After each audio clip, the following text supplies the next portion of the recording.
L'idée, c'est que le milieu scolaire il est très important dans la vie des adolescents et des jeunes adultes. Donc, il y a plein de choses qu'on vit pendant qu'on est à l'école qui peuvent affecter la santé mentale pendant les études, puis aussi à plus long terme. Donc, des adolescents, des jeunes adultes qui ont des problèmes dans leur relation avec les autres élèves ou dans leur relation avec le personnel scolaire, si ça vient affecter leur santé mentale, ça peut venir affecter leur réussite éducative. Si ça affecte leur réussite à l'école, ça peut affecter aussi même leur chance de réussir leurs études, d'avoir un diplôme, puis ensuite d'avoir un bon emploi, puis ce qui contribue en soi à maintenir une bonne santé à long terme. Donc, dans mes recherches, j'essaie de voir qu'est-ce qu'on peut améliorer dans le climat scolaire pour améliorer la motivation, le bien-être, les relations des élèves dans leur milieu scolaire. Donc, tout ça, ça contribue à une bonne santé mentale. Puis, c'est relié de façon très, très serrée aussi à leur réussite éducative. Bref, de promouvoir la réussite des élèves à l'école et de promouvoir leur santé mentale, c'est deux éléments qui sont très, très interconnectés.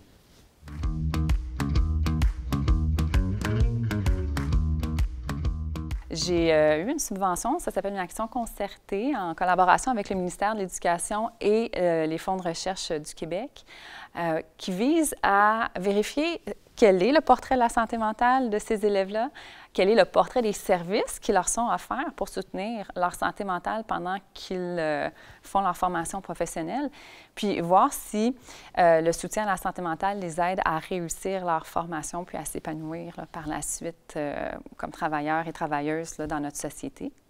Et puis, donc, ce qu'on a vu, ce qu'on a constaté, en fait, dans notre étude, une des nombreuses choses qu'on a vues, c'est que les services offerts pour les élèves en formation professionnelle sont souvent des services individuels, donc un à un avec un professionnel.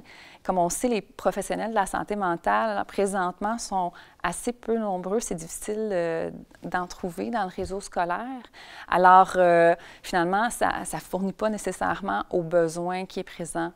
Et nous, ce qu'on veut faire, c'est de sensibiliser les écoles de formation professionnelle au fait qu'il y a une façon peut-être de structurer les services qui s'appelle le modèle multiniveau de l'offre de services en santé et qui pourrait aider à rejoindre un petit peu plus tout le monde qui a besoin selon le niveau de besoin.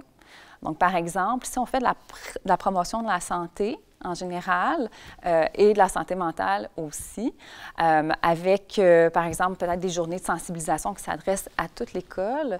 Déjà, ça donne des outils à la plupart des élèves pour être capables de mieux prendre soin d'eux-mêmes et maintenir une meilleure santé mentale pendant leurs études, puis acquérir des outils qu'ils peuvent utiliser ensuite tout au long de leur vie pour maintenir une bonne santé mentale.